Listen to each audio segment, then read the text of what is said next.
Richard Sullivan's work captures the human drama of sport. You can see it in his subject's eyes, the intense focus on a decisive moment that could change the course of a game or a career. Sullivan knows all about that because before his career as an artist, he was a professional baseball player. So how long did you play professional baseball? 5 years with the Braves, 5 seasons, and then 1 year of independent baseball, so 6 years. 6 years. And you grew up, you went to Ballard High School, played baseball there. Yeah. But then you made a decision to go to college on for baseball, but at an art school, the Savannah College of Art and Design. That's a really unusual path to continue a baseball career. For sure. What went into that decision? It was a very right place at the right time type of thing.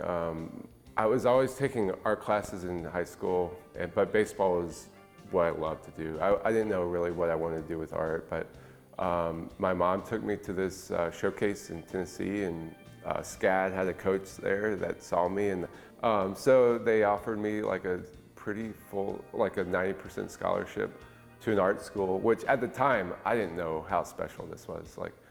So you pitched for 3 years at SCAD, and then you got drafted by the Braves in 2008. Yes.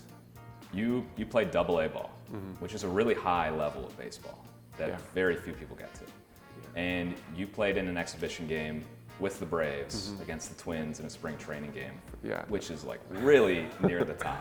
Yeah, that was the most surreal moment of my baseball professional career, because I still remember I was sitting there and they were like, "Get Sully up." I was like, "What? I'm here to back up this." It was the 10th inning of this exhibition game, and I had a feeling I was going in. There was always a possibility, but yeah, it was just a surreal moment. I think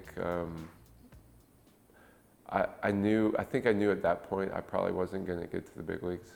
Why is that? Just because I had been, I wasn't throwing as hard. I just didn't feel as good, didn't feel as confident. There was a point in 1 year where I was like, I'm gonna get there, And I knew, for 3 years, I was like, I'm gonna do this. But I was like, I'm gonna do the best I can. Whatever happens, happens. But I think at that point I was tired, and I knew that, it was probably. So I was like, this is probably as good as it's gonna get. I was really happy about that. I was really proud that I got to do that, and I got the win that day too. We hit a walk-off home run to win it, and that was really cool. So there's a lot of things like baseball moments, but when you're in the minor leagues and when you're playing every day, you don't really appreciate all that stuff. It's only after so yeah. Sullivan was eventually released by the Braves after 5 seasons, but by this time he had already rediscovered his passion for art. Forced to make a career change, Sullivan left the transient life of a pro baseball player and took a swing at the studious life of a painter. In here, it's all self-directed. I'm the one having to push myself all the time. And with baseball, it was you had everybody pushing you, so it's different. Well, and also being a pitcher, out of all the positions, that's the most singular. Right. That's the most solitary. For sure. And do you find parallels between the two?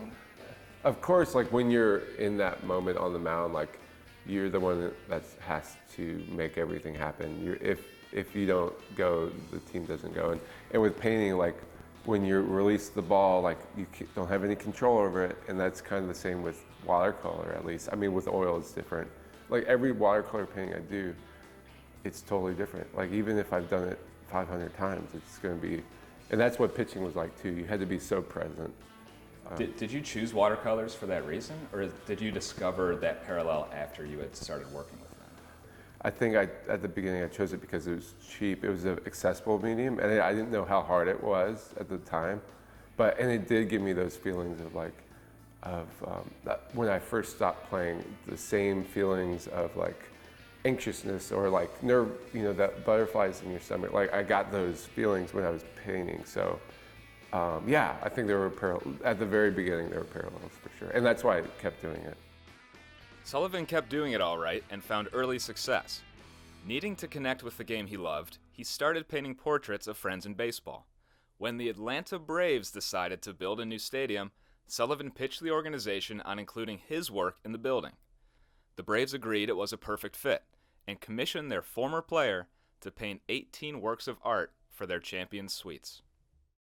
I just felt really blessed to be a part of the Braves to begin with. You know, I felt like everything had come full circle. Like I felt like me stop playing baseball was like, I felt like that was at that point, like I didn't know if that was a good decision or not for a long time, but I felt like at that point, like this, yeah, I made the right decision. So I wouldn't be anywhere without the Braves in baseball or with art. So let's talk about your art career presently. Yeah. You've kind of settled in to doing this as a profession. Right. What is it like for you now when you come in and create every day? What is your thought process and what are you working towards now? My goal, I think, is to connect these two worlds. You know, like I wanted to connect sports lovers and fans of baseball and football and soccer and all these sports fans, and connect them to something they might not have known existed, you know, which is art. A lot of high-level athletes seem to have a tough time when it comes time to get out of the sport, but you've found a way to transition to a new career while also keeping a foot in each world and bringing them together. Right. What does that mean to you to be able to do that when not a lot of people can do that? For sure. I think it was for 2 or 3 years I was very down and depressed because this whole life you had, you know, for 26 years or however long, you know, you have to kind of like, it all changes. So it's taken me a long time to get my bearing again, you know, and I think this studio has helped. Being able to paint what I like know and love, that's helped tremendously. It's a brutal thing to go through, like because you give everything to it, you know, like your whole soul is, you give every day, and for it to end or end not the way you want it to end is probably it's hard, you know, it hurts. So, but now I think it's exciting to be in this position. I don't even know what's going to happen in a few years, you know. Is there an ultimate goal for art? For my art? Yeah. I think I want my work in every stadium and you know, in some way. I think it might not be on the walls, but it could be, you know, in there as a print. And yeah, just like connecting these people that might not think about art artistically. Just I want to reach my full potential. You know, that's it. That's what I want to do in baseball. That's what I want to do with art, is just reach whatever level that is and maybe go a little bit more. So yeah, but yeah, I don't know. I think at this point in my life, I'm just happy that I'm still doing it, you know. My thanks to Richard Sullivan for chatting with me at his studio in the Portland neighborhood. On April 5th, Sullivan will be showing some of his equestrian work at Craft Gallery on 4th Street. To learn more about that installation and to see more of my conversation with Sullivan, head to WHAS11.com.